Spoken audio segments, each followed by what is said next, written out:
Good morning. This is the elementary Sunday school lesson for this coming Sunday, April 22nd. Sunday school is at 10 o'clock in the temporary building. The story is called Isaac and the Wells. This is from Genesis chapter 26, verses 12 through 33. This is on page 32 of the Shine Bible, and that's what the story looks like. The story is about Isaac who dug wells, and frequently when that happened, the people in the surrounding community would start fighting over the wells, and his response was to walk away and move to another location and build wells somewhere else where it would eventually happen again and he would move again. So the concept is for the kids, is to think about walking away from conflict. When is that important to do? When is it not important to do? What is it? What are the benefits of it? What are the benefits of identifying that this conflict is not worth fighting and it's time to walk away? It's an interesting concept, especially for elementary kids. It's a great topic of conversation for them. So before the story, there's a kind of get to know you, they call it build community activity. And this is on the lesson I send you. This will be on page 50. And so this is about sharing our life experiences and a way to the kids to get to know each other better. They know each other, and most of them see each other only on a Sunday morning. And so it's fun to have activities, I think, that allow them to share other experiences. So there's this thing called, what do they call this? The Octotel. So this is a 8-sided die, essentially, that they can roll, have each kid take a turn. And when you roll it, a question comes up on the top. So this says, key people will be, all right, so in their lives, key people are who? Another one says, I want to learn more about blank.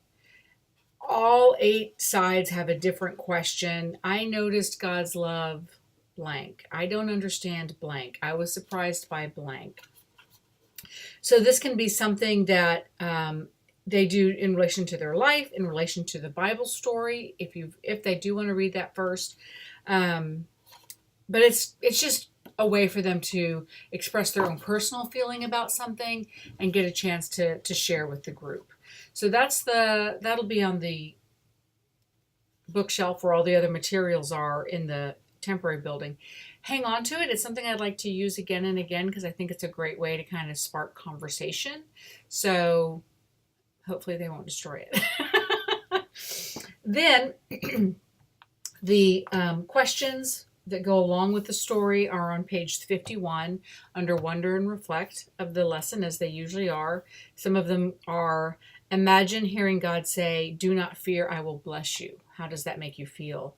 I wonder how you would respond if someone you had told to leave came back to make peace with you.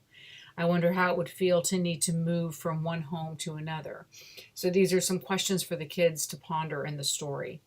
The activity is actually a really cool game, and it's under the move. So right here on the top of the Explore section, it says Move. That's on page 52 of the lesson. And it's called Angry Flames and Peaceful Waters. And so it's a card game, essentially. And I've assembled all the cards for you. What I've done is I've put the cards, I've actually taped them onto index cards, so they're a little heftier. Again, this is something I'd like to hang on to and use multiple times. So I wanted to make it easy to keep the cards safe because it's essentially just paper. So that's what that is. So there's 2 sections here. You have the yellow flame cards and the blue water cards. This will be in there as well. This is kind of the instructions to the game, but I'll walk you through it. So you put the flame cards in a pile in the middle and you distribute the water cards evenly to each of the children. One player picks up the top flame card, reads it aloud, and places it face up on the table. Other players choose from their own hand what they think is the best response to the situation. So, for example, a flame card says, you have to do more chores than your siblings, okay? So then the other kids have cards in their hand that might say, I will ask for a hug, I will step away, I will send them an encouraging note. I will remember good things, etc.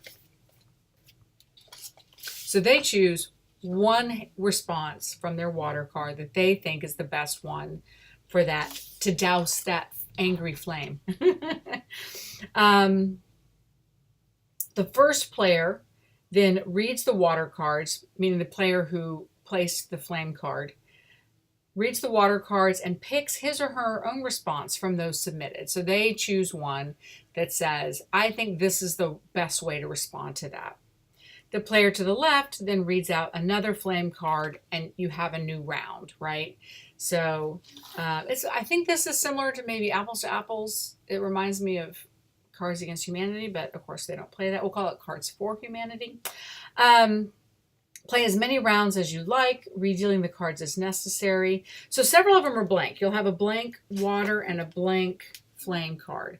What that means is, if a kid, it's their turn to pick the flame card and they get this one, they get to decide what the angry moment is, or what that thing is that is frustrating.